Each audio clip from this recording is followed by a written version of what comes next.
అవును sir. Full బిజీగా ఉన్నట్టున్నావు. Sir అంటే మరి మొత్తం కాన్సన్ట్రేషన్ అంతా భీమిలి పైన పెట్టారు కదా సార్ ప్రభుత్వం. ఏం సిద్ధం జరుగుతుంది సభల దగ్గర ఏం నుంచి జరుగుతుంది తూర్పుగోదావరి జిల్లా అవనివ్వండి, ఉత్తరాంధ్ర ప్రాంతంలో అండి, అసలు ఏం జరుగుతుంది సందీప్? ఎలా ఉంది? ఓట్ ట్రాన్స్ఫర్ అవుతుందా? ఫ్యాక్ట్స్ కావాలి నాకు. సార్ ఉత్తరాంధ్ర ప్రాంతంలో గురించి అయితే నేను పర్ఫెక్ట్ గా చెప్పగలను సార్. ఎందుకంటే ఉత్తరాంధ్ర ప్రాంతంలో 2019లో పోటీ చేసిన వ్యక్తిగా, అది ముఖ్యంగా భీమిలి కాన్స్టిట్యున్సీలో 2019 నుంచి నేటి వరకు కూడా కాన్స్టిట్యున్సీ ఇన్ఛార్జ్ గా ఉన్న వ్యక్తిగా నేను మీకు క్లియర్ పిక్చర్ అయితే ఇవ్వగలను సార్. ఎందుకంటే దీంట్లో నేను రీసెంట్ గానే 9 రోజులు 9 వార్డులు నిర్విరామ పాదయాత్ర చేశాను సార్. ఉదయం 6 గంటల నుంచి రాత్రి 10:30 వరకు కూడా నిర్విరామంగా 1వ వార్డు అంటే భీమిలి కాన్స్టిట్యున్సీలో ఉన్న జీవీఎంసీ పరిధిలో ఉన్న 1వ వార్డు నుంచి 8వ వార్డు వరకు మరియు 98వ వార్డు నుంచి సింహాచలం ప్రాంతం వరకు కూడా నేను నిర్విరామ పాదయాత్ర చేసుకుంటూ వెళ్ళాను. ఆ పాదయాత్రలో భాగంగా ఏ రోజు రాత్రి ఎక్కడైనా పాదయాత్ర ఆపితే ఆ రోజు రాత్రి అక్కడే నేను కార్యకర్త ఇంట్లో నేను బస చేశాను అనమాట. వాళ్ళు పెట్టిన ప్రేమతో పెట్టిన అన్నం తిన్నాను, వాళ్ళ చుట్టుపక్కల ఉన్న కాలనీ వాసుల బాధలు విన్నాను. సో ఇది పాదయాత్రలో నేను గర్వంగా చెప్పగలిగేది ఏంటంటే 2019లో నేను ప్రచారానికి వెళ్ళినప్పుడు ఆల్మోస్ట్ అంటే మేము ప్రచారం చేసినప్పుడు ఒక 10 మందిలో మేము ఇలా జనసేన పార్టీ నుంచి మీరు సపోర్ట్ చేయండి అన్నప్పుడు వాళ్ళు ఓపెన్ గా కొంతమంది అంటే 10 మందిలో దాదాపు ఒక 5-6 మంది క్లియర్ గా వాళ్ళు ఇలా ఫ్యాన్ సింబల్ ఇలా ఏళ్ళు ఇలా తిప్పి చూపించేవాళ్ళండి. ఫ్యాన్ సింబల్ కి వేస్తాము అంటే అది రెచ్చగొట్టడానికైనా కానివ్వండి, లేదు గర్వంతో అయినా కానివ్వండి. ఆ రోజుల్లో అంటే మేము ఒక పార్టీకి మేము ఉన్నామని ఒక ఓపెన్ సపోర్ట్ వాళ్ళు తెలపగలిగారు 2019లో. కానీ ఈ రోజు ఆఫ్టర్ 5 లాంగ్ ఇయర్స్ మనకి ఈ ప్రభుత్వం స్థాపించి ఒక అవకాశం అని చెప్పని ప్రభుత్వాన్ని ప్రజలు నమ్మించి విశాఖపట్నాన్ని మేము రాజధానికి ఎగ్జిక్యూటివ్ క్యాపిటల్ గా చేస్తామని చెప్పని మభ్యపెట్టి ముఖ్యంగా భీమిలిలో అత్యధికంగా కార్యకలాపాలు నిలిపి రిషికొండకి బోడిగుండు కొట్టి ఈ భీమిలి ప్రాంతంలో అగరపాల్స ప్రాంతం నుంచి ఎండాడ ప్రాంతం వరకు దాదాపు మీకు మోర్ దాన్ అర్బనైజేషన్ జరిగే ప్రాంతం అంతా కూడా నేను పాదయాత్ర చేశాను సార్. ఈ పాదయాత్రలో భాగంగా నేను మొదటి నుంచి ఆఖరి వరకు కూడా ఏ ఒక్కళ్ళ దగ్గరికి వెళ్ళి అడిగినా కూడా మీకు జనసేన పార్టీ కూటమికి మీరు సపోర్ట్ చేయండి అని అన్నప్పుడు వాళ్ళు చాలా క్లియర్ గా చాలా స్ట్రక్చర్డ్ గా వాళ్ళు చెప్పిన మాట ఏంటంటే ఈ ప్రభుత్వం మారాలని చెప్పి మాకు మనస్ఫూర్తిగా మేము కోరుకుంటున్నాం, తప్పకుండా ఈ ప్రభుత్వాన్ని మార్చి మేము తీరుస్తామని చెప్పి అన్నారు. నాకు తెలిసి ఒకళ్ళో ఇద్దరు వాళ్ళు కూడా అంటే మాకు రెస్పాండ్ అవ్వలేదు, కానీ వాళ్ళు ఎక్కడ కూడా మేము వైసీపీ అని చెప్పి గర్వంగా చెప్పుకోలేకపోతున్నారు సార్. జనాల్లో ఆ ప్రౌడ్ ఫీలింగ్ పోయింది. కోర్ వైసీపీ ఏరియాలో కూడా నేను బస చేశాను సార్. బోర్వానపాలెం అని చెప్పని, చెల్లపేట కానివ్వండి, ఇలాంటివన్నీ కూడా కోర్ వైసీపీ, వైజాగ్ వాసులు ఎవరైనా ఉంటే తెలుస్తుంది. అలాంటి కోర్ వైసీపీ ఏరియాస్ లో నేను రాత్రి బస చేశాను, గ్రామ సభలు పెట్టాను, రాత్రి అక్కడ ఉండే సామాజిక పరిస్థితులు తెలుసుకున్నాను, క్యాంప్ ఫేర్ లాగా పెట్టి ఊరు పెద్దలతో మాట్లాడాను. ఏ ఒక్కళ్ళు కూడా ఆ ప్రౌడ్నెస్ అనేది లేదు ఈ రోజు వైసీపీ వాళ్ళు. అంటే ఆ పాలనలో మేము బాగుపడ్డాము, మాకు మంచి జరిగిందన్న ఒక మాట అయితే లేదు. ముఖ్యంగా ఈ రోజు సుబ్బారెడ్డి గారు ముందుకు వచ్చి ఏం చెప్తారు, ఇంకొక 2 సంవత్సరాలు ఉంటే వైజాగ్ మేము రాజధానిగా చేసేవాళ్ళం, మాకు ఇంకా హైదరాబాదే రాజధానిగా కావాలని చెప్పి అంటారు. మరి గతంలో హైదరాబాద్ ఉమ్మడి రాజధానిగా ఉన్నప్పుడు పవన్ కళ్యాణ్ గారు హైదరాబాద్ లో ఉంటే అసలు ఈ రాష్ట్రంలో లేడు, పక్క రాష్ట్రాల్లో ఉంటాడని చెప్పి వెక్కిరించింది వీళ్లే. హైదరాబాద్ లో ఉన్న ఉమ్మడి ఆస్తుల్ని, ఆంధ్రప్రదేశ్ యొక్క ఉమ్మడి ఆస్తుల్ని హైదరాబాద్ అప్పుడు బీఆర్ఎస్ గవర్నమెంట్ కి అప్పచెప్పింది ఈ ప్రభుత్వమే. మీకు ఇంకా కనుక హైదరాబాద్ క్యాపిటల్ గా కావాలన్నప్పుడు మన ఆస్తులు ఎందుకు మీరు బీఆర్ఎస్ పార్టీకి అప్పచెప్పారు? వైజాగ్ ఎందుకు మీకు అది చేస్తాం ఇది చేస్తాం అని చెప్పి వైజాగ్ లో భూముల పైన మీరు కన్నేశారు? ఓకే సందీప్, ఒక్క విషయం, ఓట్ ట్రాన్స్ఫర్ అనే అంశంపై చాలా అనుమానాలు ఉన్నాయి. ఓట్ ట్రాన్స్ఫర్ అంత సాఫ్ట్ గా అవుతుందా సార్? అది వాస్తవం అండి. ఎందుకంటే మీకు ఒక పార్టీ సింబల్ అలవాటు పడిన వాళ్ళు, అంటే మీకు సైకిల్ గుర్తు కానివ్వండి, దాని వయసు 40 సంవత్సరాలు సార్ సైకిల్ గుర్తుకి. మా జనసేన పార్టీ గాజు గ్లాస్ గుర్తు వయసు 5 సంవత్సరాలు.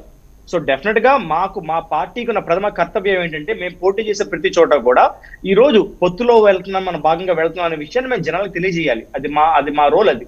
సో డెఫినెట్ గా ఓట్ ట్రాన్స్ఫర్ అనేది జరిగి తీరుతుంది. ఎందుకంటే టీడీపీ అనే వ్యక్తి ఎప్పుడు కూడా మీకు వైసీపీ పార్టీ పాలన చూశాక మళ్ళీ తిరిగి వైసీపీకి వెయ్యాలనే ఒక ఐడియాలో అయితే ఎవరు ఉండరు సార్. సో వాళ్ళకి ఆల్టర్నేటివ్ గా జనసేన పార్టీ ఈజ్ ఆల్టర్నేటివ్ అనే విషయాన్ని తెలియజేయాల్సిన అవసరం జనసేన శ్రేణులకు కానివ్వండి, టీడీపీ శ్రేణులకు కానీ ఈరోజు అవసరం ఉంది. సో ప్రజలు ఎప్పుడైతే ఈ ప్రభుత్వాన్ని దింపుదాం అనుకుంటున్నారో ఆల్టర్నేటివ్ గా ఒక కూటమి కనిపించినప్పుడు డెఫినెట్ గా కూటమికి అయితే సపోర్ట్ చేస్తారు. ఆ కూటమిలో జనసైనికులుగా మా బాధ్యత ఏంటంటే సైకిల్ గుర్తు దగ్గర అంటే టీడీపీ పోటీ చేస్తే సైకిల్ గుర్తుంటుంది, జనసేన పోటీ చేస్తే గాజు గ్లాస్ గుర్తుంటుంది అనే విషయాన్ని మేము ఇంకా బలంగా తీసుకెళ్ళాలి. ఎందుకంటే మాకు జన సైనికులుగా గాజు గ్లాస్ గుర్తు మాకు ఈరోజు మీరు చూస్తున్నారు, మా గాజు గ్లాస్ గుర్తు మీద ఎన్ని రాజకీయాలు చేస్తున్నారు, రకరకాల కోర్టు కేసులు వేయిస్తున్నారు, గాజు గ్లాస్ గుర్తు మాది క్లెయిమ్ చేపిస్తున్నారు. మా గుర్తు పైన వాళ్ళు కక్ష కట్టి వాళ్ళు ఒక రాంగ్ ప్రాపగండా జనంలోకి తీసుకెళ్తున్నప్పుడు జన సైనికులుగా మా అందరి అవసరం మాకున్న తక్షణ కర్తవ్యం ఏంటంటే గాజు గ్లాస్ గుర్తుని బలంగా జనాల్లోకి తీసుకెళ్ళాలి. సో దానికి సంబంధించి మేము ఒక టీ డిస్ట్రిబ్యూషన్ క్యాంపెయిన్ కానివ్వండి, జనసేనతో గ్లాస్ టీ అనే కార్యక్రమాలు కానివ్వండి, వివిధ రూపాల్లో మేము సోషల్ మీడియా క్యాంపెయినింగ్ వాడుకుంటూ, గ్రౌండ్ క్యాంపెయినింగ్ వాడుకుంటూ జనాల్లోకి వెళ్తున్నాము. వాళ్ళు రిసీవ్ చేసుకుంటున్నారు కూడా, గాజు గ్లాస్ పార్టీ గ్రామాల్లో మీకు జనసేన పవన్ కళ్యాణ్ గారి పేరు కన్నా గాజు గ్లాస్ పార్టీ వాళ్ళు వచ్చారు అనేది బాగా జనాల్లో వెళ్తాం సార్. సో అది మాకు ఒక శుభ పరిణామం మేము భావిస్తున్నాం. ఓకే, పవన్ కళ్యాణ్ గారు ప్రశాంతంగా ఎన్నికల క్యాంపెయిన్ చేసే పరిస్థితి కనిపించట్లేదేమో అని చెప్పి ఆందోళన వ్యక్తమయ్యే పరిస్థితి. ఎందుకంటే భీమవరానికి బ్రేక్ వేశారు. ఆయన మంగళగిరి నుంచి బయటికి వెళ్లకుండా అక్కడికే వాళ్ళని రప్పించుకుండి ఆ 4 పార్లమెంట్ స్థానాలు ఏవైతే మీరు చేయాలనుకుంటున్నారో 4 రోజుల స్కెడ్యూల్ అది క్యాన్సిల్ చేసుకున్నారు. సో దీని మీద మీ స్పందన ఏంటి? జన సైనికులు ఇదే జరిగితే రేపు సార్ వైసీపీ పార్టీ ఈ రోజు మొదట అంటే ఇది ఫస్ట్ అటెంప్ట్ కాదండి. పవన్ కళ్యాణ్ గారిని అడ్డుకోవడానికి కానీ లేదా జన సైనికులు అడ్డుకోవడం కానీ ఫస్ట్ అటెంప్ట్ కాదు. గతంలో కూడా మీరు చూసారు వైజాగ్ వచ్చిన ముఖ్యంగా వైజాగ్ ఎప్పుడు వచ్చినా కూడా పవన్ కళ్యాణ్ గారి మీద ఆంక్షలు ఉంటాయి, జనసేన నాయకుల మీద ఆంక్షలు ఉంటాయి. పవన్ కళ్యాణ్ గారు ముఖ్యంగా వైజాగ్ వచ్చినప్పుడు ఆ రోజు ఆయన హోటల్ గతికి పరిమితం చేశారు. మమ్మల్ని అందరినీ తీసుకెళ్లి అరెస్ట్ చేసి చెయ్యని తప్పుకి దాదాపు ఒక 7 రోజుల పైచిలకు మమ్మల్ని సెంట్రల్ జైల్లో కూర్చోబెట్టారు. అంటే జనసేన అన్న పవన్ కళ్యాణ్ గారు అన్న ఈ వైసీపీ పార్టీకి భయం. ఈ రోజు బిగ్గెస్ట్ థ్రెట్ వైసీపీకి ఏదన్నా ఉంది అంటే అది పవన్ కళ్యాణ్ గారు, జనసేన మాత్రమే. అందుకే గతంలో ఆయనపై రెక్కి కూడా నిర్వహించారు సార్. నేను అది మీరు క్లెయిమ్ చేస్తాను, రెక్కి కూడా నిర్వహించారు. అదే విధంగా ఇప్పుడు పవన్ కళ్యాణ్ గారు రోడ్ల మీద రానివ్వట్లేదు సార్. హెలీప్యాడ్ అనేసరికి గతంలో మీకు ఆ హెలీప్యాడ్ ఇచ్చినప్పుడు బేసిక్ నామ్స్ ప్రకారం ఇస్తారండి. ఆ ఇచ్చినప్పుడు గతంలో మీకు అక్కడ హెలీప్యాడ్ మీకు వెంకయ్యనాయుడు గారు లాంటి వ్యక్తులు కూడా ల్యాండ్ అయినప్పుడు అలాంటి హెలీప్యాడ్ లో మేము ఇవ్వము మీకు అవకాశం, హెలీప్యాడ్ ల్యాండ్ అవ్వకూడదు అన్నప్పుడు పవన్ కళ్యాణ్ గారిని కేవలం ఒక ప్రాంతానికి పరిమితం చేస్తే మరి అధ్యక్షుడు అనే వ్యక్తి ఎలా ప్రచారం చేస్తారు? గతంలో మీరు ఎలా అయితే నామినేషన్స్ కూడా వేయనివ్వలేదు, ఈసారి ప్రచారం కూడా అడ్డంకులు పెట్టి మమ్మల్ని మీరు 4 గోడలకు పరిమితం చేసి మేము యుద్ధానికి సిద్ధం అంటే మీరు ఎవరితో యుద్ధం చేస్తారు? ముందు ఒక అద్దం పెట్టుకుని మీతో మీరు యుద్ధం చేసుకుంటారా? అద్దం పెట్టుకుని సిద్ధం అంటారా? ఈ మాటలు ఎక్కడ సరిపోతాయి సార్? మాకు అర్థం కాదు. మాకు ఉన్న నామ్స్ ప్రకారం మేము ఒక హెలికాప్టర్ని హైర్ చేసుకున్నాం, ప్రాపర్ హెలిప్యాడ్ పర్మిషన్స్ పెట్టుకున్నాం. అధికారులు ఈ రోజు పూర్తి ఒత్తిడిలో ఉన్నారు సార్. ఈ వైసీపీ ఒత్తిడిలో ఉన్నారు. ఎందుకంటే జగన్మోహన్ రెడ్డి గారు విశాఖపట్నం వస్తే ఆయన 7-9 కిలోమీటర్లు డిఫరెన్స్ లో గతంలో కనుక హిల్ 3 ఐటీసెస్ లో ఉన్న హిల్ 3లో ఒక హెలిప్యాడ్ ఉంది సార్ ఆయనకి. మళ్ళీ తర్వాత కొత్తగా అక్కడి నుంచి మీకు ఇంటర్నేషనల్ క్రికెట్ స్టేడియం పక్కన ఉన్న మినీ గ్రౌండ్ లో మళ్ళీ హెలిప్యాడ్ వేశారు. 9 కిలోమీటర్ల రేంజ్ లో ఉన్న హెలిప్యాడ్ వాడకుండా మళ్ళీ కొత్త హెలిప్యాడ్ వేసుకున్నారు. వాళ్ళు కొన్ని లక్షల బిల్లు ఓటు చేసే ప్రజాధనాన్ని దుర్వినియోగం చేసి వాళ్ళకంటే ప్రభుత్వానికి నచ్చినట్టు వాళ్ళు హెలిప్యాడ్లు వేసుకుంటారు. మమ్మల్ని కొత్తగా హెలిప్యాడ్లు వేసుకునేవారు. కనీసం ఉన్న హెలిప్యాడ్లు కూడా వాడుకునేవ్వకపోతే మా హెలికాప్టర్లు ఎక్కడ ల్యాండ్ అవ్వాలని ప్రచారానికి ఎలా రావాలి సార్? అధ్యక్షుడు అన్న వ్యక్తి పవన్ కళ్యాణ్ గారి భుజం మీద ఈ రోజు 175 కాన్స్టిట్యున్సీల బరువు ఆయన భుజం మీద ఉంది సార్. ఆయన పోటీ చేసే ప్రాంతంతో పాటు మిగిలిన కాన్స్టిట్యున్సీలు కూడా ప్రచారం చేయాలి. ఈ రోజు పవన్ కళ్యాణ్ గారు షెడ్యూల్ ఇచ్చాం. మేమేమి ప్రభుత్వ వ్యతిరేక కార్యక్రమాలు చేయట్లేదుగా. మా పార్టీ ప్రచార కార్యక్రమాలు చేసుకుంటామన్నా కూడా మమ్మల్ని రోడ్ల మీద రానము అంటే అది మరి ఏ విధంగా దేనికి సిద్ధం అని చెప్పి అనుకోవాలి సార్? ఓకే, మరి ఈ విధంగా మమ్మల్ని కట్టడి చేసి అంతకెందుకు సార్ జగన్మోహన్ రెడ్డి గారు మొన్న సిద్ధమనే సభ సంఘవలస ప్రాంతంలో పెట్టినప్పుడు మరి నన్ను హౌస్ అరెస్ట్ చేశారు. పొద్దున 5 గంటల నుంచి రాత్రి 7 గంటల వరకు కూడా ఇంటికే పరిమితం చేశారు. ఇలా ప్రతిపక్ష నాయకులు మీరు హౌస్ అరెస్టులు చేసుకుంటూ సిద్ధం అంటే మీరు మరి ముందు అద్దం పెట్టుకుని సిద్ధం అనుకోండి. ఇంకా అంతకు మించి ప్రజలైతే మాత్రం నవ్వుకున్నారు ఈ రోజు ఉన్న పరిస్థితులను చూసి. సో ఇంకా ఆటంకాలు పడితే ఏ రకంగా వెళ్తారు మరి క్యాంపెయిన్కి? సార్ మేమైతే కనుక ఫుల్ ఫ్లెజ్డ్ గా క్యాంపెయిన్ లోకి దిగడానికి సిద్ధమయ్యాం సార్. ఇప్పటికే ఆల్రెడీ మీకు అమలాపురంలో ట్రయల్ రన్ కూడా ముగిసింది. ఈ రోజు కిమ్స్ హాస్పిటల్ పరిసర ప్రాంతాల్లో హెలిప్యాడ్ ట్రయల్ రన్ కూడా జరిగింది. ట్రయల్ రన్ చేసి మరీ చూపించాం ఇక్కడ మనకి హెలికాప్టర్ ల్యాండింగ్ అవకాశం ఉందనే విషయం మీకు ట్రయల్ రన్ చేస్తే తప్ప అధికారులు ఒప్పుకోని పరిస్థితి ఈ రోజు. సో ఏదైనా సరే మేము కోర్టులైనా ఆశ్రయిస్తాం తప్ప మా ప్రచార కార్యక్రమాలు మేమైతే ఆపుకోము. పవన్ కళ్యాణ్ గారు పూర్తి స్థాయిలో ఏదైతే మేము 1-2 రోజులు అటు ఇటు అయినప్పటికీ కూడా మా ప్రచార కార్యక్రమాలు ఫుల్ ఫ్లెజ్డ్ గా మేము అనుకున్న షెడ్యూల్ ప్రకారం మేము చేసి తీరుతామని మీకు తెలియజేస్తున్నాం సార్. ఓకే, అది కోర్టును ఆశ్రయించైనా సరే. ఓకే, నారాయణమూర్తి గారు కూడా జాయిన్. నమస్కారం నారాయణమూర్తి గారు. నమస్కారం అండి సార్. ఆయన సొంత నియోజకవర్గానికి ఆయన హెలికాప్టర్ అద్దె తీసుకుండి ఆయన ప్రచారానికి వెళ్తే లేకపోతే వాళ్ళ కార్యకర్తలతో మాట్లాడతానంటే మీరు అడుగడుగున ఆటంకాలు సృష్టిస్తున్నారంట. పవన్ కళ్యాణ్ పేరెత్తితేనే మీరందరూ కూడా వణికిపోయే పరిస్థితి అట, భయం వేస్తుందట. మిమ్మల్ని ఓడించే సత్తా ఉన్న నాయకుడు ఆయన ఒక్కరే అని ఆయన ఏ రకంగా ఎక్కడికక్కడ అడ్డుకోవాలా అని చేసి కుట్రలో కుతంత్రాలు పన్నుతున్నారట. నిజమా? ఎక్కడ ఏ సొంత నియోజకవర్గం సార్? కర్నూలా? ఏది? భీమవరం అండి. నెల్లూరు వెళ్ళనుకోలేండి, నెల్లూరు సొంత నియోజకవర్గం. ఒంగోలు వెళ్తే ఒంగోలులో నేను పుట్టాను ఇక్కడ గోళికి వెళ్ళాను అంటాడు. వైజాగ్ వెళ్ళాను అనుకోండి, ఇది నేను ఇక్కడ పుడితే బాగున్నాను అనుకుంటాను, ఇది నాది సొంత నియోజకవర్గం, ఇట్లాంటివి అంటాడు. అయితే ఓకే, ఇవన్నీ ఒక అయితే నేనేమంటానంటే ఇప్పుడు వాళ్ళ నామ్స్ ప్రకారం పోలీసులు పర్మిషన్ ఇస్తారు. మా మనుషుల్ని చూసో లేదా సినిమా యాక్టర్లని లేదంటే ఆర్టిస్టులను చూసో లేదంటే నాయకులను చూసి ఇవ్వరు. వాళ్ళ నామ్స్ ప్రకారం ఇస్తారు. ఏ నామ్స్ ఉన్నాయో ఆ నామ్స్ ప్రకారం ఇవ్వలేదు అంటే వీళ్ళు they can apply higher officials, లేదంటే దానికి విదేశీయానం ఉంది వాళ్ళని కూడా కలవచ్చు, లేదంటే కోర్టులకు వెళ్ళొచ్చు, దానికి రాంగ్ అని ప్రూవ్ చేయొచ్చు. ఇది ప్రజాస్వామ్యం, ఎవరు ఒక సొత్తు కాదు, ఇది ప్రభుత్వం అనేది ప్రజలతో ఏర్పడ్డ ఈ ఒక యంత్రాంగం కాబట్టి అందరూ కలిసి ఈ ఉండే ఇది ఉంటది. ప్రతిపక్షాలు ప్రభుత్వం రెండు సమానంగా వెళ్తే ప్రజాస్వామ్యం ఇది. దీంట్లో భేషజాలుండు, వాళ్ళ క్వాలిటీ ఆ తర్వాత అక్కడ దిగడానికి అవకాశం ఉందా లేదా, వాతావరణం సరిగా ఉందా లేదంటే క్వాలిటీ ఆఫ్ ఏదైతే హెలిప్యాడ్ ఉందో అది సరిపోతుందా లేదా, ఇవన్నీ గతంలో కొంతమంది దిగారట కదండి. వెంకయ్యనాయుడు గారు ప్రూవ్ చేయొచ్చు. కాదు సార్, వెంకయ్యనాయుడు గారు వీళ్ళందరూ కూడా గతంలో వెళ్ళారట కదా అదే హెలిప్యాడ్. సార్ గతంలో బాగుందని చెప్పేసి ఎవరో బాగుంది అనుకుంటే రేపొద్దున ఆయన విఐపికి ఏదైనా జరిగింది అనుకోండి, ఎవరు రెస్పాన్సిబిలిటీ తీసుకోరు. ప్రభుత్వం రెస్పాన్సిబిలిటీ తీసుకోవాల్సి ఉంటది, పర్మిషన్ ఇచ్చిన అధికారులు తీసుకోవాల్సి వస్తుంది. ఇవన్నీ ఉంటాయి టెక్నికల్ ఇష్యూస్. ఇవన్నీ ఏదో మనం టీవీలోకి వచ్చాం కాబట్టి మాట్లాడేసి వెళ్ళిపోతే పోయేది ఎవరు అనుకుంటున్నారు అక్కడ. ఆయన VIP is not ordinary man, is a president of one party. ప్రజల్లో కొంతమంది అభిమానులు ఉన్న పార్టీ ఆయన, ఆ పార్టీకి అధ్యక్షుడు ఆయన ప్రజల అభిమానం ఉన్న ఒక ఆర్టిస్ట్, ఆయన సినిమాల్లో నటిస్తారు ఆయన. సో ఇలాంటి ఆర్టిస్టులకు ఇచ్చేటప్పుడు జాగ్రత్త చూసుకోవాలి. సో మీరు పవన్ కళ్యాణ్ గారికి ఏదన్నా జరుగుతుందేమో అని ఆందోళన ఆవేదన వ్యక్తం చేస్తున్నారు అంతేనా? అంటే హెలికాప్టర్ అనేది వాళ్ళు అన్ని నామ్స్ జాగ్రత్తగా ఉన్నాయో లేదో చూసుకోవాల్సిన అవసరం ఉంటుంది. జరుగుతుందా జరగదా అనేది కాదు, జరిగిన తర్వాత ఎవడు దాని బాధ్యత ఎవరు వహిస్తారు? వీళ్ళు వహిస్తారా? అది మళ్ళీ మీ మీదే పడుతుంది, అధికారంలో మీ మీదే మళ్ళీ ఎఫెక్ట్ పడుతుంది అంతేనా? అధికారంలో అబాస్పాలు చేసే కార్యక్రమం చేస్తారు ఒక్కొక్కసారి. ఎందుకు చంద్రబాబు నాయుడే కుట్ర చేసి సరిగా లేకుండా చేసి ఏదో జరిగింది అనుకోండి, అదో ప్రభుత్వం అని చెప్పేసి ఈయన్ని ఈయన్ని మధ్యలో వాడుకోవచ్చు. ఇప్పుడు ఎలాగో వాడుకుంటున్నాడు, అది వేరే విషయం. ఈ విధంగా కూడా వాడుకునే కార్యక్రమం ఉంటుంది. ఎన్నో ఉదాహరణలు ఆ 40 సంవత్సరాల ఇండస్ట్రీలో. మరి మీరు ఎలాంటి తప్పులు మనం చేయకూడదు. రేపొద్దు ఇవాళ కదా రేపు పెట్టుకుంటాడు, రేపు ఎల్లుండి పెట్టుకోవచ్చు. ఆయన ఇష్టం, ఎక్కడైనా తిరగవచ్చు, తిరుగుతూనే ఉన్నాడు కదా, చేస్తూనే ఉన్నాడు కదా. మేము ఎప్పుడు కూడా ఆయన తిరగడానికి అబ్జెక్ట్ చెయ్యం. ఆయన ఎప్పుడు కూడా మేము ఎంకరేజ్ చేస్తాం. ప్రజాస్వామ్యంలో ప్రతిపక్షాలు ఉండాలి, ప్రతిపక్షాలు అన్నీ కలిపి వచ్చే కార్యక్రమం ఉన్నా కూడా మేము చాలా ధైర్యంగా ఉన్నాం. ఎందుకంటే వాళ్ళందరూ కూడా వాళ్ళు ఉనికిని సాడుకోవడానికి, పార్టీని కాపాడుకోవడానికి, భూస్థాపితం అయ్యే పార్టీని భూస్థాపితం కాకుండా ఇంకా పైకి వేలు పెట్టి ఏళ్ళు కాళ్ళు కనపడేటట్టయినా చేసుకునే కార్యక్రమానికి వాళ్ళు ప్రయత్నం చేస్తా ఉన్నారు. చేయొచ్చు, తప్పే ఉంది. ఏ పార్టీ అయినా మునిగిపోతుందంటే కాపాడుకోవడం అనుకోరా సార్? ఇప్పుడు మీరున్నారు, మీ ఛానల్ రేటింగ్ పెరగాలనుకుంటారా తగ్గాలనుకుంటారా? మీరు ఎప్పుడు కూడా మీ ఛానల్ గురించి ఎంతో ప్రయాసపడి వాదిస్తూ ఉంటారు అనేక రకాలుగా. పాపం అట్లా వీళ్ళు కూడా పార్టీని నిలబెట్టుకోవాలని ఎంతో ప్రయాసపడతా ఉంటారు.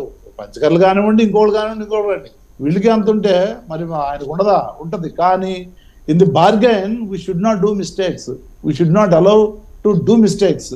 ఇవన్నీ టెక్నికల్ ఇష్యూస్ కాబట్టి జాగ్రత్తగా మనం అందరూ దీంట్లో భాగస్వాములు కాబట్టి అందరూ ప్రభుత్వంలో కూడా భాగస్వాములు. ప్రభుత్వానికి వాళ్ళు వీళ్ళని ఉండదు, పార్టీలకు మా పార్టీ వాళ్ళ పార్టీ అని ఉంటుంది. కానీ ప్రభుత్వానికి అలా ఉండదు. ప్రభుత్వానికి అందరూ సమానమే. అది ప్రతిపక్షాలైనా సమానమే, స్వపక్షమైనా సమానమే, ఏ లీడర్ అయినా సమానమే, ఏ ప్రాంతం వాళ్ళైనా సమానమే, ఏ కులమైనా సమానమే, అందరూ సమానం. సో దయచేసి మీరు అనవసరంగా ఏదో ఎమోషనల్ డెసిషన్స్ ఆల్వేస్ రాంగ్, గుర్తుపెట్టుకోండి. జాగ్రత్తగా ఆలోచించి తీసుకునే నిర్ణయాలు కరెక్ట్గా ఉంటాయి. అదేవిధంగా మనం కరెక్ట్గా టెక్నికల్గా ఆలోచించి వీటిని నిర్ణయాలు తీసుకోవాలా తప్ప ఏదో ఎమోషన్లో ఇచ్చేసి ఆయన అడిగాడు కాబట్టి మనం కూడా ఇచ్చేసి, లేదంటే మనం సభలో ఏదో జనం రమ్మన్నారు కాబట్టి అక్కడ ఏదో సభ పెట్టారు కాబట్టి అక్కడ పోటీ చేసేవాళ్ళు ప్రకారం కోసం ఆయన వెళ్ళిపోయి ఇదన్నీ కాదు. ఆయన బాగుంటే రేపు పొద్దున ఇంకా 10 సంవత్సరాలు, ఇంకొక 20 సంవత్సరాలు అలా ఎక్కడొకటి పోటీ చేయడానికి అవకాశం ఉంటుంది. ఎక్కడం ఓడిపోవడం అనేది సెకండరీ. అది అసలు పోటీ చేయడానికి ఎక్కడున్నా ఓడిపోవడం కాదండి. ఎక్కడున్నా ఓడిపోవడం ఏంటి? నెగ్గడం ఓడిపోవడం అనేది అది వేరే విషయం. కానీ పోటీ చేయడానికి ఆయన చాలా కాలం ఉండాలి. ఇంకా చంద్రబాబు నాయుడు సపోర్ట్ చేయడానికి ఇవన్నీ ఈ ప్యాకేజీలు ఇవన్నీ ఆయనతో పాటు ట్రావెల్ చేయడం, ఏదో ఆయన పల్లకి మోసే కార్యక్రమం చేస్తున్నారు. ఇవన్నీ మనం అవకాశం ఉండాలంటే చాలా కాలం ఇలాంటి టెక్నికల్ ఇష్యూల్లో ఇరుక్కొని అలాంటివి చేయకూడదు అనేటటువంటిది అందరూ ఆలోచించేది. కాబట్టి ఆయన్ని డెఫినెట్ గా రేపు వెళ్ళమనండి, ఎవరు వద్దంటారు? ఎయిర్పోర్ట్ లో దిగమనండి, ఎయిర్పోర్ట్ లో కార్లో వెళ్ళమనండి, ఎవరు కాదంటారు? భీమవరంలో ఎయిర్పోర్ట్ కట్టించారేంటి? ఇంటర్నేషనల్ ఎయిర్పోర్ట్ రాజమండ్రిలో ఎయిర్పోర్ట్ లేదా? తీసారండి ఈ మధ్య. రాజమండ్రి నుంచి వెళ్ళమన్నా ఓకే, ఆయన ఎలా వెళ్ళాలన్నది మీరు సూచనలు సలహాలు ఇస్తారు అంతేనా? వాళ్ళు ఎక్కడైనా దిగొచ్చు సార్. లేదంటే కరెక్ట్ గా ఆ టెక్నికల్ ఇష్యూస్ అన్ని చేసుకొని ఆ టెక్నికల్ గా ప్రూవ్ చేసి ఇదిగో ఇది కరెక్ట్ గా ఉంది అని చెప్పేసి ట్రయల్ రన్ వేసారు. మంచిదే కదా. ఇప్పుడు ట్రయల్ రన్ వేసారంటే నిజంగా అది ఫిట్నెస్ ఉంది అంటే దాని అర్థం ఏంటి? ఇంతకుముందు బాగుపోయినా ఇంకా ఏమైనా సెర్చ్ చేసి దాన్ని ఏదన్నా అక్కడక్కడ లూప్ హోల్స్ ఉంటే అంటే సెట్ చేసుకొని పర్ఫెక్ట్ గా చేసి ఉండొచ్చు, మంచిదే కదా అది, ఆయనకే మంచిది కదా అది. ఓకే ఒక్క నిమిషం పంచకర్లు చెప్పినట్టుగా ఒక్క నిమిషం అండి, ఒక్క నిమిషం సందీప్.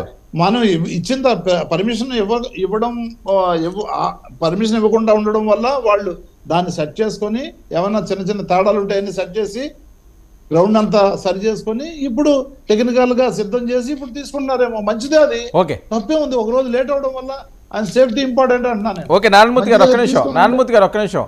ఈయన ఉదారమైన హృదయంతో పవన్ కళ్యాణ్ గారికి ఏదన్నా జరిగితే మీరెవరు కూడా తట్టుకోలేరు కాబట్టి, లక్షలాది మంది అభిమానులు ఉన్నారు కాబట్టి, ఒక పార్టీ అధ్యక్షుడు కాబట్టి అయినా జాగ్రత్తలు వహిస్తున్నాము, అది ఎక్కడ ఏమైనా జరిగితే అది మళ్ళీ మా మీదే ఆ బురద చల్లుతారు కాబట్టి ఆ ఛాన్స్ మేము ఇవ్వదలుచుకోలేదు అని చెప్పి ఆయన మీ మంచి కోసం, పవన్ కళ్యాణ్ గారి క్షేమం కోసం ఆయన 10 కాలాల పాటు సంతోషంగా మంచి నాయకుడిగా ఉండాలని చెప్పి ఆయన ఆకాంక్షిస్తున్నారు. సందీప్, ఎందుకు మీరు అలాగా పాపం వాళ్ళని నెగిటివ్గా ఆలోచిస్తారు? సార్ మేము ఎలా అయితే నారాయణమూర్తి గారు జగన్ మా అధ్యక్షులు పవన్ కళ్యాణ్ గారి పైన ప్రేమ చూపిస్తున్నారో మేము కూడా అదే విధంగా అంతకన్నా ఎక్కువ మాతో పాటు ఆంధ్ర రాష్ట్ర ప్రజలు కూడా జగన్మోహన్ రెడ్డి గారి మీద అంతకు మించిన ప్రేమ చూపిస్తున్నాం సార్. ఆయన జనాలు చూడాలనుకుంటున్నారు. మమ్మల్ని ఎందుకు జగన్మోహన్ రెడ్డి గారి దగ్గర నుంచి దూరంగా పరదాలు వేసి జనాలు దూరం చేస్తారో మాకైతే అర్థం కావట్లేదు. ఎందుకంటే జగన్మోహన్ రెడ్డి ప్రస్తుత రాష్ట్ర ముఖ్యమంత్రి సార్, ప్రస్తుత రాష్ట్ర ముఖ్యమంత్రి అదే విధంగా జగన్మోహన్ రెడ్డి గారు అనే వ్యక్తి ఒక్క నిమిషం సార్, నేను అది కాదు సార్ మీరు మాట్లాడండి, ఒక్క నిమిషం సార్ వినండి సార్, సార్ జగన్మోహన్ రెడ్డి గారు అనే వ్యక్తి ప్రస్తుత ఆంధ్ర రాష్ట్ర ముఖ్యమంత్రి, అదే విధంగా మనకి జీవితంలో నటిస్తున్న వ్యక్తి, జీవితంలో నటిస్తున్న వ్యక్తి, అదే విధంగా 32 కేసులు కొన్ని వేల కోట్ల ప్రజాధనాన్ని తినేసిన వ్యక్తి. అంత ఈజీగా ఎలా వదిలేస్తామండి మేము? జగన్మోహన్ రెడ్డి గారు మీరు కేర్ తీసుకోవాలి సార్, ఎందుకంటే టైం కి టాబ్లెట్స్ ఇవ్వాలి, అదే విధంగా మరి ప్రజల్లోకి రానివ్వాలి. మీరు కానీ సకల శాఖ మంత్రి సత్యం రామకృష్ణ రెడ్డి గారు కానీ ఎందుకు జగన్మోహన్ రెడ్డి ప్రజలకు దూరం చేస్తున్నారు? ఆయన ల్యాండ్ బాగా తెలుసు, అది కాదు సార్ మీరు వైజాగ్ వాసే కదా, మీకు బాగా తెలుసు. మీకు ఇంటర్నేషనల్ క్రికెట్ స్టేడియం పక్కన బీ గ్రౌండ్ లో జగన్మోహన్ రెడ్డి గారి కోసం హెలిప్యాడ్ వేశారు సార్, హెలిప్యాడ్ వేశారు, అదే విధంగా ఉన్న చెట్లు నరికేశారు. లేని దగ్గర మీరు హెలిప్యాడ్ వేసేయచ్చు జగన్మోహన్ రెడ్డి గారి కోసం, కానీ ఉన్న హెలిప్యాడ్ లో మేము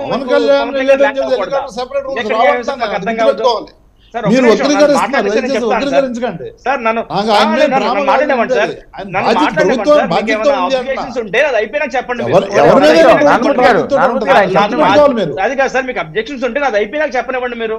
మీరు చెప్పినట్టు విన్నారు కదా, మీరు చెప్పేది ప్రజల్ని ఎందుకు విననిస్తామంటే ఇంకా తెలుసుకుంటున్నారు, ఇప్పుడు రిలీజ్ అవుతున్నారు సార్, అందుకే మిమ్మల్ని మాట్లాడేస్తున్నా. దయచేసి నేను మాట్లాడేది కూడా వినండి సార్. నేను మీకు ఆల్రెడీ ఎగ్జిస్టింగ్ ఉన్న హెలిప్యాడ్ లో గతంలో మీకు హెలిప్యాడ్స్ ల్యాండ్ అయిన చోట పవన్ కళ్యాణ్ గారి హెలిప్యాడ్ మీరు దిగనివ్వరు, కానీ జగన్మోహన్ రెడ్డి గారి కోసం మన international cricket international players technical గా ఫిట్ గా ఉందో లేదో పాడు చేసి తార్తో కొత్త హెలిప్యాడ్ వేశారు సార్, కొత్త హెలిప్యాడ్ వేశారు. మీకు క్రికెట్ ప్లేయర్స్ ఇంటర్నేషనల్ ప్లేయర్స్ వచ్చి ఆడే ప్రాంతంలో మీకు జగన్మోహన్ రెడ్డి గారి కోసం ఉన్న చెట్లు నరికేసి కొత్త హెలిప్యాడ్ వేసుకోవచ్చు. మేమేమో చెట్లు కొమ్మలు నరికారా, చెట్లు ఇంకా లేదంటే అవన్నీ టెక్నికల్ గా పోలీసు ఎందుకు ప్రజలు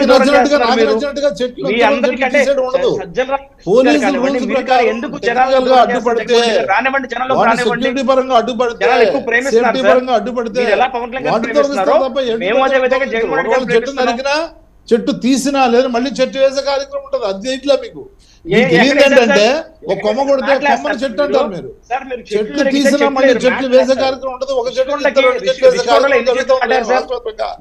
చెట్లు వేసిన దాన్ని దాచేసి చెట్టు హరిసించారంట జనాలు తెలుసు. టెక్నికల్ గా రూల్స్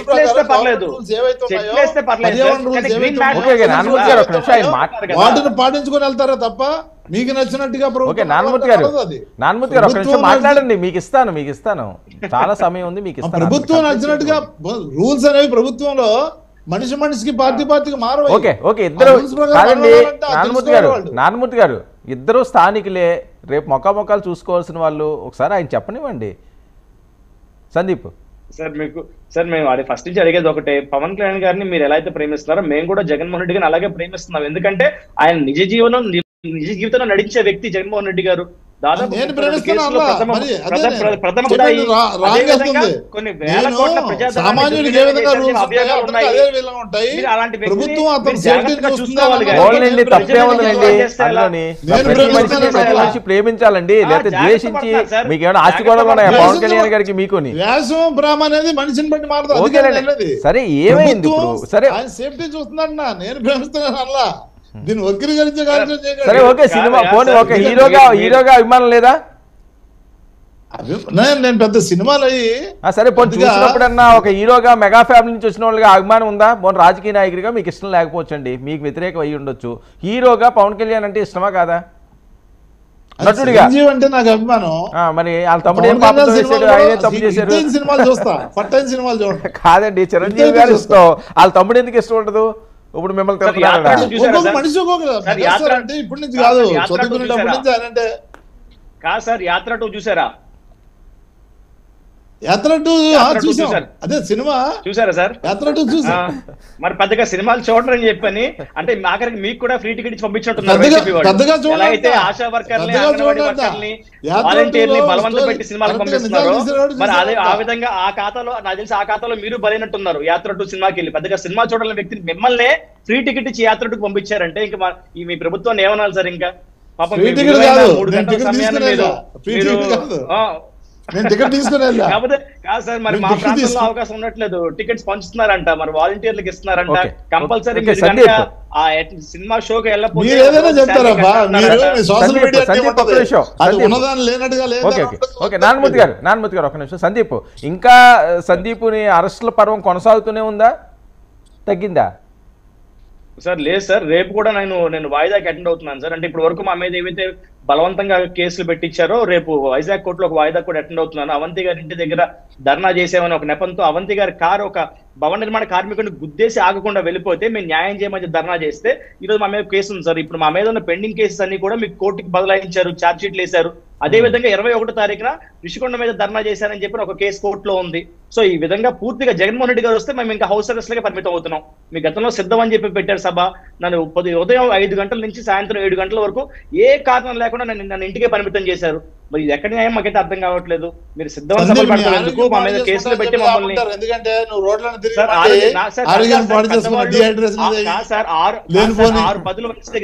6-10 వయసు దగ్గరగా ఉన్నవారు మీ ఆరోగ్యం మేము చూసుకోవాలి కానీ మా ఆరోగ్యం ఏముండలేదు సార్. మేము చాలా ఒకసారిగా అసలు సిద్ధం సభలో అసలు మామూలుగా లేదు మాకంతా చూసే ఉంటాం టీవీలో. అనారోగ్యం పాడై సోషల్ మీడియాలో చేసి బాక్సింగ్ చేసిన వాళ్ళలో మీరు కూడా ఉన్నారంట కదా, ఆ బొమ్మల దగ్గర బాక్సింగ్ చేసిన దాంట్లో మీరు కూడా ఉన్నారంట కదా. ఏ బొమ్మలు అంటే అభిమానులు వాళ్ళ అభిమానులు చేసినట్టున్నారు. వాళ్ళ అభిమానులు కాదు సార్, దాన్ని కరెక్ట్ అంటారు చెప్పండి సార్. మీరు ఒక వ్యక్తిగా మీరు నవరత్నాలు లాంటి వాటిని డిజైన్ చేసిన వ్యక్తిగా ఒక పార్టీ సభలో మీకు ప్రతిపక్ష నాయకుల ఫోటోలు పెట్టి దానికి బాక్సింగ్ బ్యాగులు పెట్టి కొట్టుకోండి తన్నుకోండి చెప్పడం ఎంతవరకు కరెక్ట్ సార్? దానివల్లే మీకు కొమ్మాదిలో ఒక ఎంఆర్ఓ హత్య జరిగిందంటే మీరు దాన్ని ఎందుకు కాదంటారు? మేమైతే దానివల్ల జరిగిందంటాం. జనాల్లో మీరు పెంచుతున్నారు. అలా అంటే కాదు, బొమ్మ సర్కస్ లో చాలా బొమ్మలు పెడతాం, సర్కస్ చుట్టూ హత్యలు జరుగుతాయి. అంటే ఆ రోజు సిద్ధం సభ సర్కస్ సార్, బొమ్మలు ఆ రోజు సిద్ధం సభ బొమ్మలు ఉన్న చోట ప్రతిసారి హత్య జరుగుతుంటే సినిమా థియేటర్ ముందు చాలా బొమ్మలు పెడుతున్నారు. సినిమా థియేటర్ లోపల హత్య జరుగుతున్నాయా? సినిమా థియేటర్ దగ్గర బొమ్మలు పెడుతున్నారు. సినిమా థియేటర్ హత్య జరుగుతాయా? ఓటింగ్ పెడుతున్నారు.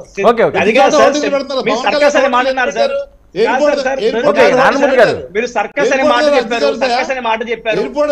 బొమ్మలు పెడతారు జరిగింది. జగన్మోహన్ రెడ్డి గారు వచ్చింది సిద్ధం అని చెప్పింది సర్కస్ సభ. సిద్ధం అనేది సర్కస్. ట్రాఫిక్ లో వెళ్లే ముందు సర్కస్ చేసుకోండి సార్. ఆన్ చెప్పారు సర్కస్ లో బొమ్మలు పెడతారని చెప్పారు. సిద్ధం సభలో బొమ్మలు పెట్టారు సార్ అంటే సర్కస్ లో కూడా పెడతారు బొమ్మలు అంటున్నారు. అంటే సిద్ధం సభ సర్కస్. జగన్మోహన్ రెడ్డి చాలా థియేటర్లు ఉన్నాయి.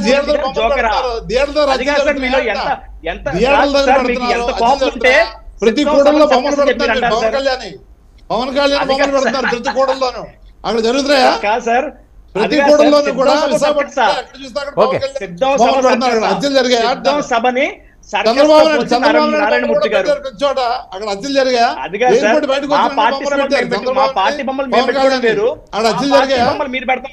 చెప్పుకుంటూ పోతే సర్కస్ మీరు హత్య జరగడానికి మీరు ఏదైనా పర్సనల్ రిలేషన్స్ ఏమైనా ఉంటే దాంట్లో ఏమైనా జరుగుతాయేమో పర్సనల్ కక్షలు ఉంటాయి, అనేక రకాల కారణాలు ఉంటాయి. దాన్ని అన్వేషించాలి, డిపార్ట్మెంట్ చూసుకుంటాం తప్ప. నారాయణమూర్తి గారు ఒక్క నిమిషం చేస్తే ఏం అర్థం కాదు. ఒక్క నిమిషం సందీప్ ఒక్క విషయం ఉంటది. బొమ్మలు పెట్టడం వల్ల అతి పోగడలు పోతే మీ వల్ల ఇప్పుడు జనసేన నారాయణమూర్తి గారు ఒక్క నిమిషం అండి, ఎన్ని అతిపోయి చేసే నారాయణమూర్తి గారు 1 minute ప్లీజ్. సందీప్ ఓకే, ఈ కేసులు అవనియండి లేకపోతే అరెస్టులు అవనియండి, రేపు కోర్టులకు అటెండ్ అవ్వడం, ఇవన్నీ పవన్ కళ్యాణ్ గారి దృష్టికి వెళ్ళినాయా? వాళ్ళు ఏ భరోసా ఇస్తున్నారు మీకు? మీ ఇంట్లో చాలా ఇబ్బందికర పరిస్థితులు ఉంటాయి కదా ఫ్యామిలీలో, కానీ ఏంటిదంతా అని ఆయన ఏం చెప్తారమ్మా మీకు? సార్ మేము 2019 అంటే నేను 2019 వరకు కూడా, నేను పుట్టినాటి నుంచి 2019 వరకు నా మీద కనీసం ఓవర్ స్పీడింగ్ కేసు కూడా నా మీద లేదు సార్. ఎప్పుడైతే 2019లో నేను భీమిలి ఎమ్మెల్యే అభ్యర్థిగా పోటీ చేశానో ఆ రోజు నుంచి నేటి వరకు కూడా దాదాపు 18 కేసులు నా మీద ఫైల్ అయినాయి సార్. ఆ 18 కేసుల్లో మీకు కాకినాడలోనే 6 కేసులు. ఒక 3 రోజుల క్రితం కాకినాడ కోర్టుకి అటెండ్ అయ్యి వచ్చాను. ద్వారంపూడి గారి చంద్రశేఖర్ రెడ్డి మా మీద అటాక్ చేసి మళ్ళీ తిరిగి మా మీద కేసులు పెట్టారు పూర్తిగా. మళ్ళీ రేపు 2 కేసులకు అటెండ్ అవుతున్నాను, రేపు ఒక కేసు 21వ కేసు. సో ఈ విధంగా మా మీద దొంగ కేసులు ఇవన్నీ కూడా మేము ఎక్కడ ఫైనాన్షియల్ ఫ్రాడ్స్ కాదు సార్, ఏదో క్రిమినల్ కేసులు కాదు సార్. మా మీద ఎక్కడైనా సరే సాక్షులు పోలీసులే ఉంటున్నారు, కేసులు ఫైల్ చేసిన పోలీసులే ఉంటున్నారు అవతల వైపు నుంచి కూడా. ఇవన్నీ పొలిటికల్లీ మోటివేటెడ్ కేసెస్ సార్ ఇవన్నీ కూడా. సో పవన్ కళ్యాణ్ గారు చాలా స్పష్టంగా చెప్పారు, మమ్మల్ని అయితే ఏ విధంగా కూడా వైసీపీ పార్టీని కానివ్వండి ప్రభుత్వాన్ని కానివ్వండి దుర్భాషలు ఆడద్దు, పాలసీల మీద మాట్లాడారు. కేసుల మీద ఏ భరోసా ఇస్తున్నారు? సార్ కేసు సంబంధించి మాకు పూర్తిగా మా లీగల్ సెల్ మాకు అటాచ్ చేశారు సార్. పూర్తిగా లీగల్ సపోర్ట్ అనేది మాకు పార్టీ నుంచి అందుతుంది. తప్పకుండా మేము లీగల్ సెల్ ద్వారా, మాకు జనసేన పార్టీ నుంచి వచ్చే లీగల్ సెల్ ద్వారా గతంలో కూడా మమ్మల్ని అరెస్ట్ చేసి 9 రోజులు సెంట్రల్ జైల్లో పెట్టినప్పుడు పవన్ కళ్యాణ్ గారు మాకు బెయిల్ ఇప్పించారు. పూచీకత్తు కట్టి మరి మాకు బయలు ఇప్పించి బయట తీసుకొచ్చిన వ్యక్తి పవన్ కళ్యాణ్ గారు. సో లీగల్ పరంగా ఏ అంశాలు ఉన్నా కూడా ఎనీ టైం ఏ టైం అయినా కూడా మాకంటూ ప్రతి జిల్లాకి కూడా ఒక లీగల్ సెల్ ని అటాచ్ చేశారు సార్. వాళ్ళ వరకు మేము తీసుకెళ్ళగలుగుతున్నాం. రేపు కూడా మాకు జనసేన పార్టీ నియమించిన ఒక లీగల్ సెల్ విభాగం నుంచి న్యాయవాదులు మాకు వచ్చి మా కోసం మా తరపున కోర్టులో వాళ్ళు వాదించబోతున్నారు. సో ఎలా ఎంతకాలం ఎలా ఫైట్ చేస్తారు? భయం వేస్తుందా సార్? ఆ భయం కనుక మేము నిజంగా భయపడి ఉంటే ఈ పార్టీకి 2019 ఎన్నికల తర్వాతే మేము ఈ వైసీపీ పోకడలు చూశాక ఆగిపోయేవాళ్ళం సార్. ఎందుకంటే భయపడుతూ ఉంటే కనుక భయపెట్టే వాళ్ళు ఎప్పుడు ఉంటారు సార్. జనసేన పార్టీ నుంచి మేము చట్టం మాకు ఇచ్చిన హక్కు ప్రకారం పవన్ కళ్యాణ్ గారు మా వెనకాల ఉన్నారు. తప్పకుండా మేము తప్పు చేస్తే కనుక ఆ తప్పు చేసిన మేము శిక్ష దొరుకున్నాం. కానీ తప్పు చేయనప్పటికీ కూడా పొలిటికల్ మోటివేటెడ్ కేసులు పెట్టి ఇలా యువతను ఇబ్బంది పెడతాం అనేది నాకు తెలిసి ఫస్ట్ టైం నేను చూస్తున్నాను సార్. నేను లైవ్ లో నేను ఫేస్ చేస్తున్నా నేను చెప్తున్నాను. సో ఏ తప్పు చేయకుండా నా మీద 18 కేసులు ఉన్నాయి సార్. ఇంక్లూడింగ్ 2014 నుంచి 19 వరకు చట్టం మీ చుట్టం అయిపోయి మీకు ఇష్టం వచ్చినట్టుగా చేయడం వల్ల మీకు అది అలవాటు అయిపోయి రోడ్ల మీదకి వచ్చి మీకు ఇష్టం వచ్చినట్టుగా కార్లు ధ్వంసం చేయడం, లేదంటే ఈ ట్రాఫిక్ ని అడ్డుకోవడం, ఏదో చేసామని చూపించుకోవడానికి ఆయనకు ప్రజాదరణ లేకపోయినా ప్రజల్లో అభిమానం లేకపోయినా పార్టీ మీద ఆయనే 2 చోట్ల ఓడిపోయినా కూడా మీరు ఇష్టం వచ్చినట్టుగా చెలరేగిపోవడం వల్ల వచ్చిన ఈ పరిస్థితి మీకు ఇది ఎంత. లేదంటే మీ మీద ఇన్ని కేసులు ఎందుకు వస్తాయి? మీరు చేసిన అక్రమాల వల్ల, మీరు చేసిన దుర్మార్గాల వల్ల. నేనేమంటే నువ్వేం చేసావు పని చట్టం చేసుకుంటా, దాని ఎవిడెన్స్ లేకుండా కేసులు కట్టే అవకాశం ఉండదు. తర్వాత మీరు 14 నుంచి 19 వరకు చట్టాన్ని చుట్టం చేసుకొని మీరు మీ ఇష్టం వచ్చినట్టుగా చంద్రబాబు నాయుడుతో కొలిడై మీరు మీరు ఏం చేసిన పోలీసులు మాట్లాడుకోవడం ఉండకుండా వల్ల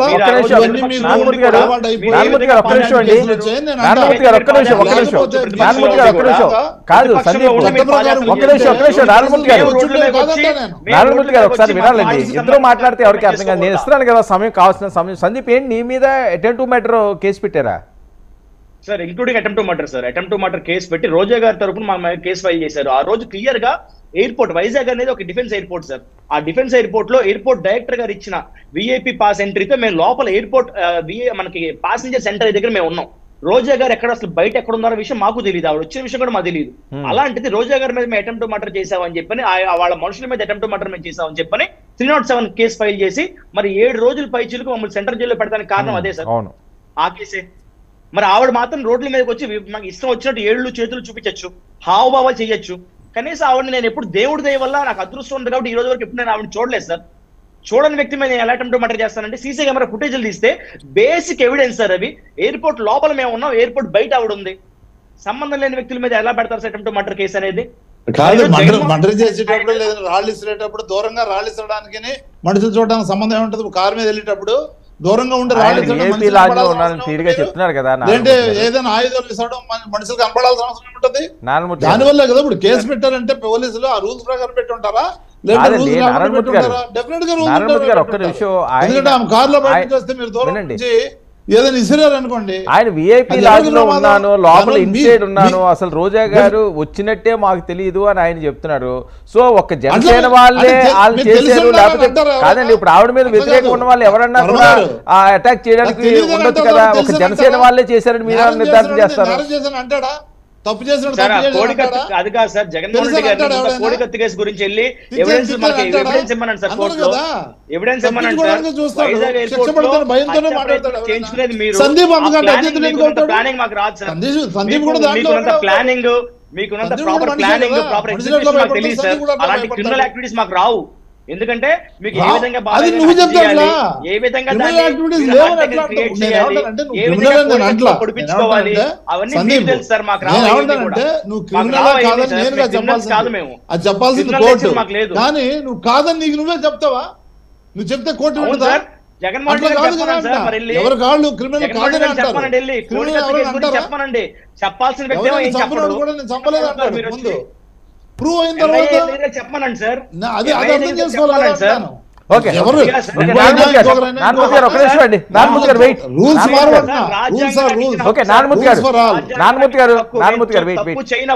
తప్పు చేయలేదని నేను చెప్తాను. సందీప్ ఏంటి భీమిలి నియోజకవర్గ పరిస్థితి ఇప్పుడు?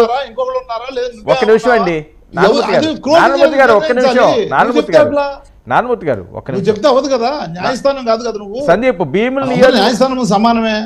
ఒక్క నిమిషం, భీముల నియోజకవర్గం ముఖ చిత్రం ఏంటి ఇప్పుడు 2019 తర్వాత ఇప్పటికి వచ్చిన మార్పు ఏంటి? సందీప్కి ఈసారి కూడా మరి జనసేన టికెట్ ఇస్తుందా? చాలా పేర్లు వినిపిస్తున్నాయి అక్కడ. గంటా శ్రీనివాసరావు అంటున్నారు, వంశీకృష్ణ యాదవ్ అంటున్నారు. ఒకవేళ నువ్వు ఆశించినట్టు జరగకపోతే సార్, జనసేన పార్టీ తరఫున నేను 2019లో ఇక్కడ పోటీ చేసినప్పుడు ఆ రోజు నేను ఎక్స్పెక్ట్ చేయని విధంగా దాదాపు 25,000 వరకు నాకు ఓట్లు పడినాయి సార్. ఆ రోజు నేను ఎటువంటి పరిస్థితుల్లో కూడా నేను ఇక్కడ డబ్బులు పంచిన వ్యక్తిని కాదు, మద్యం పంచిన వ్యక్తిని కాదు. అక్కడ అవంతి గారు ఒకవైపు, సబ్బహరి గారు ఒకవైపు ఉన్నప్పటికీ కూడా ఇక్కడ ఉన్న యువత మహిళలు మా వైపు చూశారు. మరి ఆ రోజు నుంచి నేటి వరకు కూడా 5 సంవత్సరాలుగా భీమిలి కాన్స్టిట్యున్సీలో జనసేన పార్టీకి సంబంధించి కానీ లేదు ఏ యాక్టివిటీ ఇచ్చినా కూడా మేము బలంగా ముందుకు వెళ్తున్నాం. రేపు ఇదే నమ్మకంతో మాకు ఇస్తారు, మేము పోటీ చేస్తున్న నమ్మకంతో మేము ఉన్నాం. పవన్ కళ్యాణ్ గారు ఏ డిసిషన్ తీసుకున్నా కూడా నాకు గంట సీట్ ఇస్తే నేను గెలిచి పవన్ కళ్యాణ్ గారికి భీమిలి కాన్స్టిట్యున్సీ అనేది మీకు గిఫ్ట్ గా మేము ఇస్తాం. లేని పక్షంలో ఇక్కడ ఇచ్చిన వ్యక్తిని నేను గెలిపిస్తాను. అయితే గెలుస్తాను లేదా గెలిపిస్తాను, ఈ రెండే సార్. మా దగ్గర వేరే మాటలేం లేవు ఇక్కడ దీంట్లో భీమిలి కాన్స్టిట్యున్సీకి సంబంధించి. ఏమన్నా ఇచ్చారా నాయకుడు భరోసా అంటే ఏముండదు సార్. సార్ అది అంటే మా ఇంటర్నల్ సంబంధించి సార్. మీలాగా మాకు దాదాపు 56 ప్రాంతాల్లో మీకు అవంతి గారికి ఈరోజు భరోసా లేదు సార్. నిన్న నాకు 2 రోజుల క్రితం పెళ్లిలో కలిశారు ఆయన. నన్ను అడుగుతున్నారు నీ పరిస్థితి ఏంటని. అవంతి గారికి సిద్ధం సభ పెట్టి సిద్ధం సభ ద్వారా మీకు ఫ్రెండ్స్ అయిపోయారా? కాదు, మీ సార్, మీ చైర్మన్ సార్ ఒకప్పుడు నువ్వు అక్కడే చదివినట్టున్నావు కదా అవంతిలోనే? నేను గీతం సార్, గీతంలో చదివాను. ఓకే, గాయత్రి అని గీతంలో చదివాను. బట్ నా కో కంటెస్టెంట్ గా అంటే విత్ మ్యూచువల్ రెస్పెక్ట్ ఫ్రెండ్స్ అయ్యారు. ఒకప్పుడు ఏముండదు సార్ మీకు. అంతే కాదు, ఒకప్పుడు సందీప్ పేరు చెప్తే ఒంటికాల మీద లేసేవారు కదా అవంతి గారు. ఈ రోజుకి లొగుస్తున్నారు లేండి సార్. ఈ రోజు మరి ఆయన పెట్టిన కేసే కదా రేపు నేను వాయిదాకి వెళ్ళేది. Okay, right. రామనాథ్ గారు ఏం జరుగుతుంది అసలు ఈ పొత్తులు వ్యవహారం? అదే ఇప్పుడు తను సందీప్ ప్రధానంగా ఉన్నాడు, తనకు మంచి ఓట్ షేర్ వచ్చింది. ఇప్పుడు తనకే అష్యూరెన్స్ లేనట్టుగా మనకు మాటల్లో కనపడుతుంది. అంటే తను ఏం చెప్తున్నాడు, నాకు సీట్ వచ్చినా నన్ను గెలిపించమన్నా నన్ను గెలిపించే పాత్ర ఇలాంటి లాయల్ గా మాట్లాడే వాళ్ళు ఎంతమంది ఉన్నారు అనేది క్వశ్చన్ మార్క్. నేను ఇంతకు ముందు కూడా చెప్పాను వీళ్ళిద్దరు